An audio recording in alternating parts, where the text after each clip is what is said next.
on pressure, I'm stuck in this rag. I'm smoking on pressure, I'm stuck in this rag. I never look back, I'ma call that shit fact. I burn you Mac, I'ma let that bitch act. Pussy ass niggas don't wanna get whacked. I smoke a lot of gas, you can call that shit fact. Yellow bone bitch asking me to lay back. She checking on my. Hey, what's up, everybody? What's up, everybody? This your boss, man. I'm Rich. Y'all already know. Today episode, we reacting. We doing totally something different. You feel me? Again, you feel me?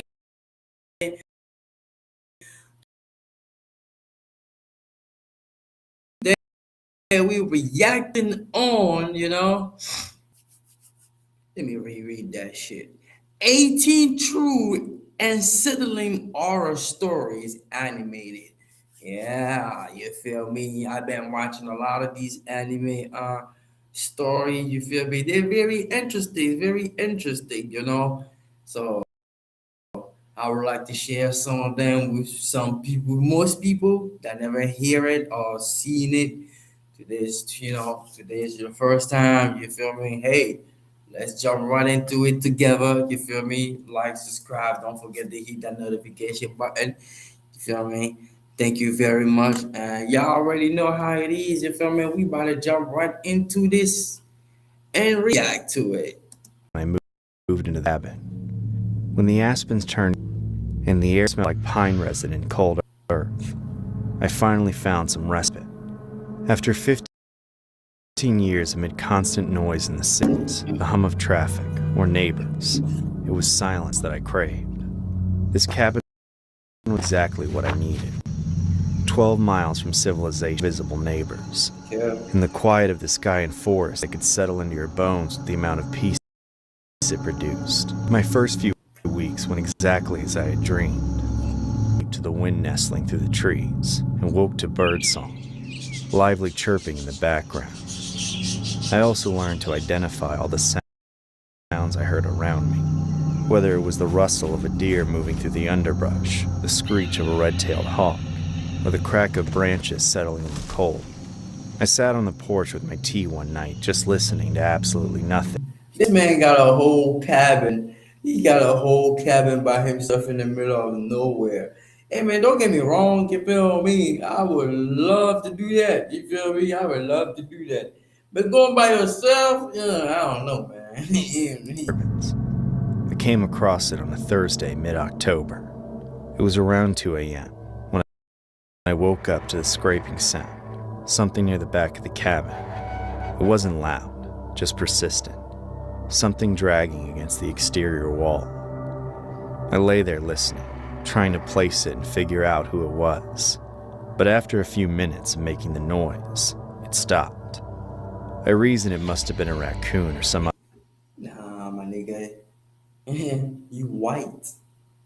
You are white, my boy. You're supposed to do what you're supposed to do. Investigate. You're in the middle of the cabin, nigga. Don't you think that you gotta investigate? I mean, I'm not saying me. I'm saying you gotta investigate. I ain't investigating shit. Other animal, maybe a branch swinging in the wind. I went back to sleep unharmed. But then it was there again 2 nights later, the same exact time, the same exact location. But this occurrence lasted longer. This occurrence may have been 5 minutes, and then it stopped abruptly. I got up, checking the back door, just to find it was locked, shining a flashlight through the window. But there was nothing except my own reflection in the darkness beyond. I walked the perimeter in the morning, but nothing. No marks, no fallen branches, no tracks near the wall at all. It was the 3rd week in October by the time it started happening every few nights. It always happened between 1 and 3 a.m., keeping me from a good night's sleep. Sometimes it was scraping. Other times it was a soft thud against the side of the house. And still other times footsteps, or what sounded like footsteps at least, circling from the back of the house to the side. I just waited there, hoping that it was nothing, that it was just my mind playing tricks on me. I listened, I checked, and always nothing. It had to be animals, I told myself. Bears even, although I had seen no claw marks or scat. possibly deer bumping into things, or branches I couldn't identify in daylight. The woods were full of sounds, and maybe I just didn't understand some of them yet. This had to be normal, right? Just had to be adjusting. But then, the sounds started to change. They started moving closer and closer to windows. It was one night in particular when I heard something directly outside my bedroom with a slow, methodical dragging sounding like fabric against glass. I turned on every light as soon as I could and looked. There was nothing, just my pale face staring back at me in the black forest beyond. I even checked the motion sensor light on the porch, and it hadn't been triggered. The sleeping got worse. I told myself during the day that I was just being ridiculous, letting isolation get the best of me, but it was at nighttime. See, man, you start having that panic. You start panicking, bruh. you thought you could handle the wilderness by yourself. You should have brought some company. Lying in the dark, that I heard it. Footsteps on gravel, a soft creak on the porch step, or a pause at the front door, waiting. Then one night in early November, I heard it breathing. Yeah. It wasn't an animal, Somebody was knocking you. nor the heavy panting of a dog or the snuffling of wildlife outside. No, this was measured, controlled, like a human. It came from just outside my bedroom window, patient, rhythmic, even. I didn't move because I didn't want to believe that my life was somehow in danger. And after what felt like an hour, it stopped. Just as it had appeared, so it ceased to exist. That's when I found it, the next morning, a cigarette butt in the gravel just beneath that window. It was relatively fresh. I tried to rationalize it. Maybe it had been there the whole time. Maybe it was there when I moved in, or from a previous tenant. But I knew I had raked that area myself about 3 weeks and weathered either. Doors, the windows, the crawlspace entrance. Everything was locked and secure, but small things felt out of place. There was the chair on the porch I didn't remember moving, nor the muddy footprints on the back step, which weren't quite my size. The woodpile looked disturbed, with pieces restacked slightly differently from where I left them. Time to call the sheriff's office. The deputy who came out was polite yet skeptical about what I had shared with him over the phone. He decided to walk the property and check the doors, telling me to get better locks and maybe a security camera. I've got to say, you're pretty isolated out here, he mentioned. It's probably just someone passing through. Yeah, man, you're in the middle of nowhere. I come right, there's no camera in them cabins, there's no lights, there's nothing. It's pitch black, it's only you. You will never know who shows up there. Hikers or some homeless folks looking for a warm spot.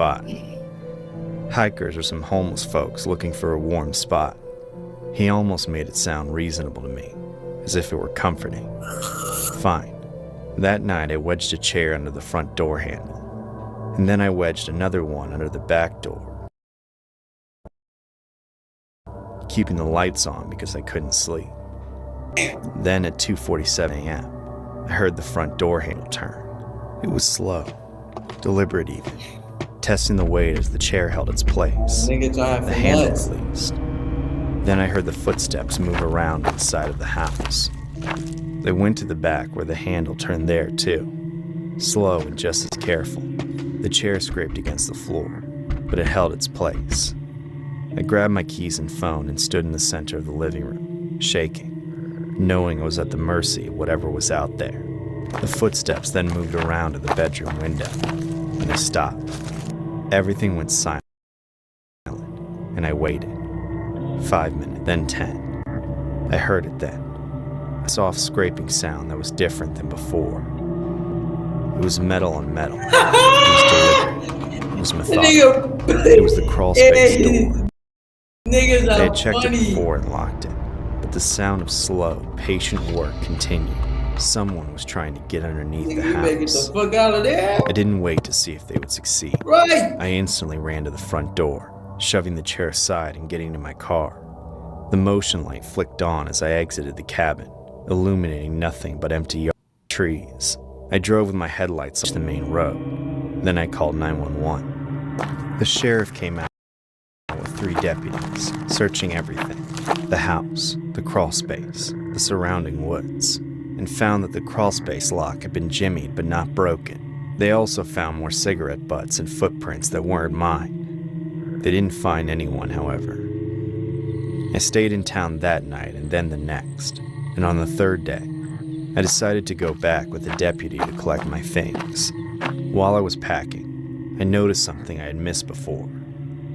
It was a small gap in the back wall of the bedroom closet, barely visible behind my hanging clothes. It looked deliberate, as if apart just enough to create a space. A space a person could fit in if they were patient enough, if they didn't mind waiting. The instant I saw that was the moment I left everything behind except for essentials I already recovered. The instant I saw that. That was 3 months ago. I now live in town where there are neighbors, traffic, and light pollution. I get better sleep here for the most part. Sometimes, when it's quiet, late at night, I wonder how long that cabin had been someone else's before I moved in. How many nights I slept while someone stood in my closet, just waiting, breathing in the dark. I wonder if they're still there, waiting in the cabin for someone else. That's crazy, bro. I'm thinking you went over there for vacation. I'm thinking you went over there for vacation, but you move out there. Why would somebody would let you leave out there in the middle of the nowhere, bro? You feel me? I don't mind you, like, yeah, you can have your privacy somewhere, but that's a cabin in the middle of nowhere, bro. And you never did that before. Of course, you was gonna be cooked, my boy. Of course, you was gonna be cooked. But then I'm glad that you was on your shit. You know what I mean? Because you didn't want to go to sleep and some shit just happened to you, bro. You know what I mean? But hey, next time you know better, bro. You feel me? It's better to live in the middle of civilization than no civilization, because you never know what's gonna happen.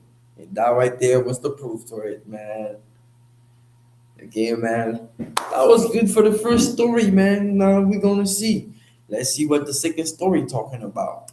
My parents gradually began trusting me with independence. One of the first freedoms I was granted was being home alone. They always picked me up and dropped me off from school, and if neither of them were home, they hired a babysitter, so I was never alone before. One night, my parents went on a date. Boy got a big ass head, forehead big as shit, boy. Hey man, what the fuck? You look like that nigga from Family Guy. The nigga that Peter and put in a box.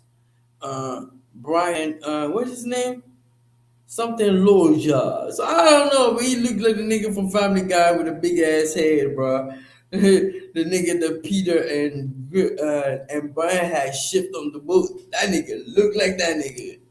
Without leaving me with a babysitter for the first time ever. I was excited as I felt it was long overdue. My friends talked about being home alone all the time, which made me realize I kind of had helicopter parents.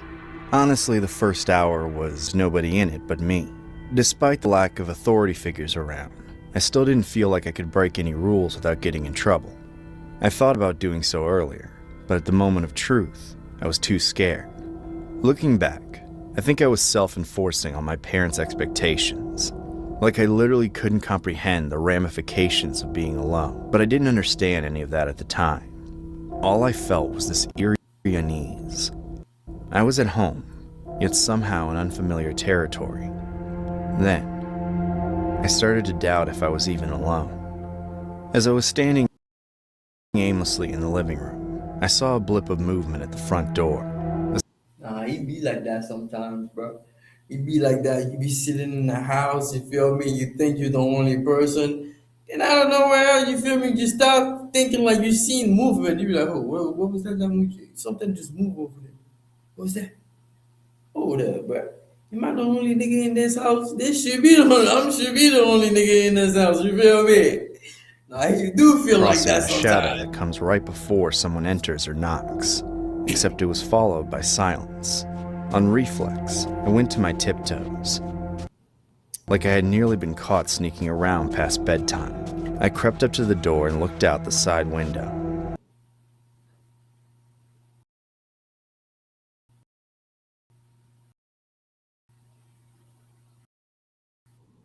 I saw the front porch empty, just like to get comfortable. I went upstairs to my room. I wanted to close my door, but even though I knew I could, I didn't. I usually wasn't allowed to, and I still wasn't ready to go breaking the rules. Of course, I didn't think it would make it since I was home alone. Feeling this and needing to do something with my hands, I sat at my desk and opened my journal. I turned to a blank page, wrote the date at the top, then tried to collect my thoughts about being home alone for the first time. I was too anxious to write for what must have been several minutes, but any concentration I might have had was quickly shattered. I heard the crack of a door opening. I wasn't sure which door it was, though tiny change in air pressure I felt meant it let outside. I rushed to my window to see if my parents had come home early, but the driveway was empty. Still, I waited for them to call me downstairs, to ask me how my time went. I stood in front of my door, still impatient, listening for their voices. Instead, after another minute or two, I heard my mother's bathtub faucet spring open. It was very distant, but that distinct sloshing roar was unmistakable. Mother loved her baths, but she certainly wasn't home. So then who the hell was in her tub? Damn! In a moment of panic, I suddenly felt like I would be trapped in my room, so I quietly made my way down the stairs. The sound of the faucet dissipated as I descended, until it was gone as I hit the ground floor.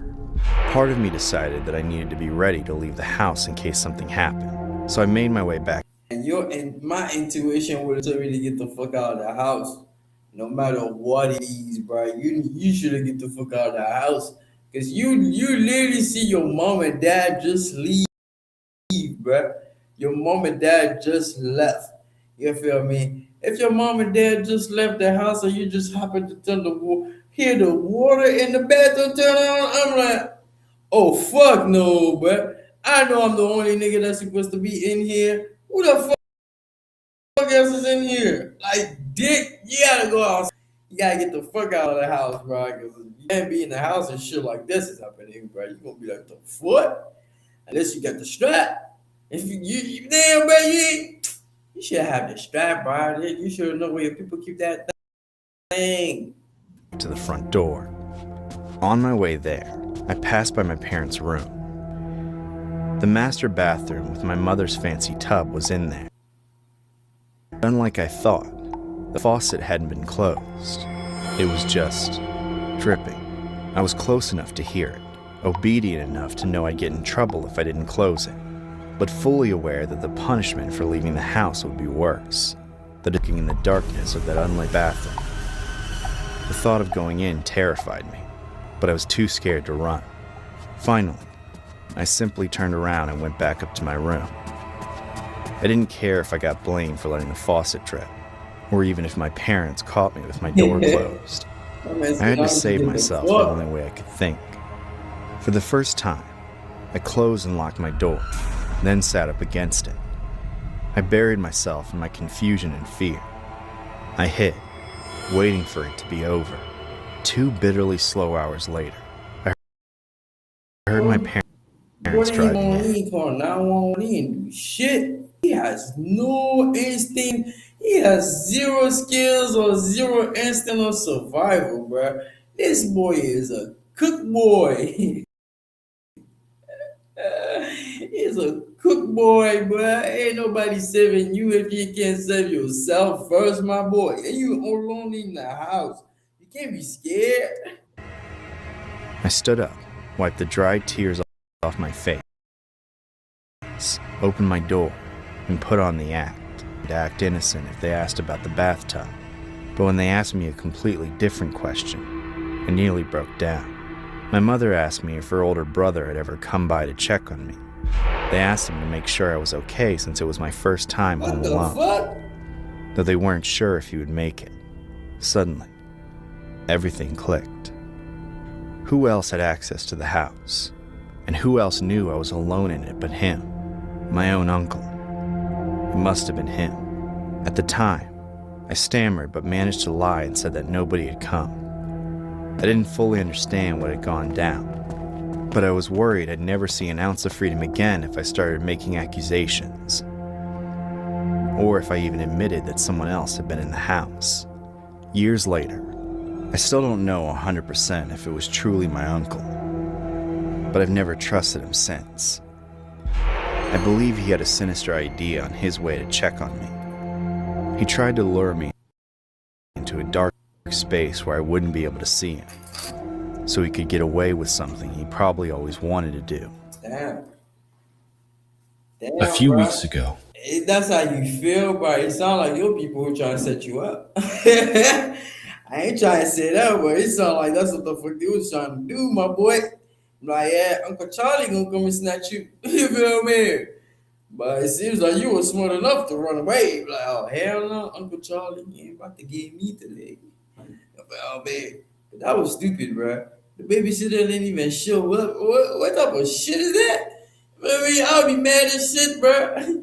If y'all leave me, tell me, oh, yeah, this person is supposed to come and they didn't show up. I'm like, oh, I'm going to be mad as fuck. But hey, that was a very interesting story. You feel me? Now, let's see story number 3. I picked up a house sitting gig. It paid well, so I figured the owners had a lot of valuables they didn't want to get stolen. But when I was staying in their house, I discovered something that is still giving me nightmares nearly a month later. The rules were few. I could do as I pleased, as long as I didn't have to worry about taking care of the garden. I wasn't allowed to go to was the shed in the backyard. All told, I was supposed to be there for a week. It took me a couple of nights to get comfortable sleeping there, but by day 3, I was mostly settled in. However, just as I got comfortable, I started to feel unwelcome.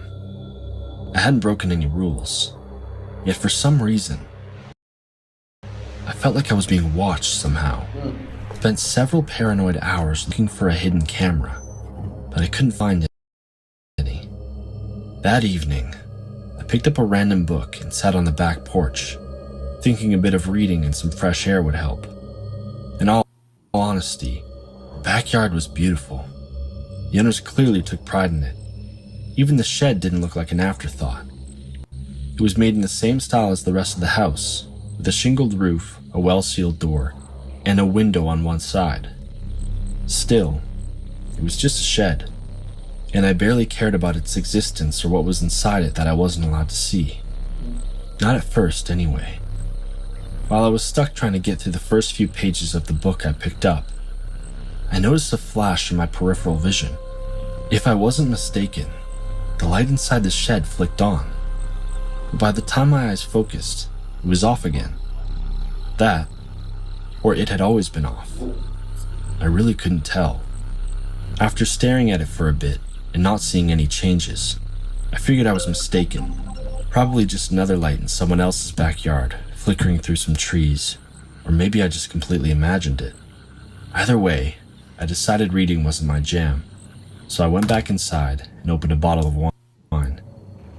That seemed to help my mind stop running on overdrive, and after watching TV for a couple hours, I went up to the guest room and slept. The next morning, I woke up with a minor headache and the return of the same nagging anxiety from before.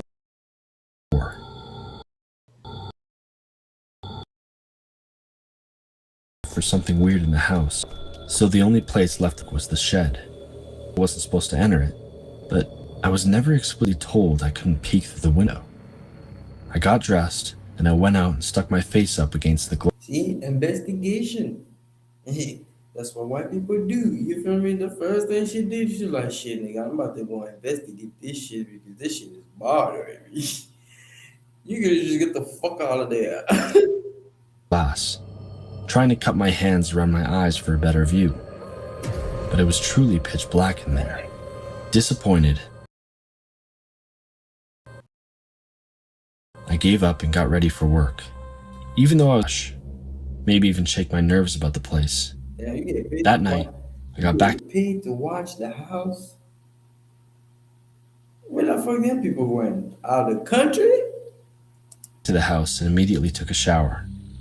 I wasn't thrilled that there was a window over the tub, but I figured nobody was looking through it. I did start to think I should risk getting in trouble and invite a friend over to keep me company. So I went back downstairs to the living room. I had my phone out, thinking of who to call. Just then, as I was standing near the entrance to the backyard, I noticed a light I could have sworn I'd never seen before, except maybe once. It was the light inside the shed, shining through the window. I wasn't sure if it had just turned on, or if I hadn't noticed, but one thing was painfully clear. There was a person inside. Their silhouette. So we just gonna pretend that. How the fuck did that door open though? So you tell me you just went in the shower, left the front door open? That's wild. That's just wild if you did that. Was in full view, motionless and backlit, but I knew they were looking at me. There was nothing else to look at, and I was barely dressed. I knew I had to get the hell out immediately. I ran to both the doors and made sure they were locked. Then I rushed upstairs and threw all my belongings into a bag. I didn't double check or clean anything. I just ran downstairs and out of the house, right into my car parked in the Get the driveway. fuck out of there. As I drove away, I called the owners of the house to be mistaken, but I told them exactly what I saw. Then they went quiet, and I realized they must be hiding something. I asked them if they knew, and after forcing it out of them, they admitted it. The whole time I was meant to be alone in their house, they neglected to tell me about their son who lived in the shed. They said it was air conditioned and furnished, but he just had a lot of problems with, well, I don't know, because that's when I hung up. I didn't want to hear about what kind of freak I had been neighbors with for the past 4 days. How much he might have seen of me, Right. or worst of all, if he had a way to get inside the house. Now that I'm thinking about it, it feels very intentional. If someone was living there already, why hire a house sitter? I don't think it's a coincidence they hired a woman either. In some sick way, it feels like they wanted us to meet. To what end? I don't care to consider. Afterwards, the owners kept calling and texting me, apologizing for the misunderstanding and begging me to come back. When I ignored them, they sent me the money for the days I spent there, and then asked me to not call the police. I hate to admit no crime was committed, but while I'm not going to put their name and address on blast for fear of getting sued, I'm sure as hell going to tell everyone about this. Hell yeah, because that's some weird shit. I got a whole son, they're not gonna tell nobody, and you just gonna tell me to come and wash your house. Hell no, bruh. It's a big ass house, so them big ass houses be very suspicious to me, bro. Them big ass houses be having hidden rooms, hidden closets, hidden dungeons and shit. I don't trust that shit, nigga. The fuck? It's like, hell, I don't know my way around this bitch. Why the fuck would I watch your house? Yeah, man, but hey, at least she got her there quick without finding out, you feel me? Because you don't want to end up missing or anything, you feel me? But hey, that was a really good story, you feel me? Story number 4.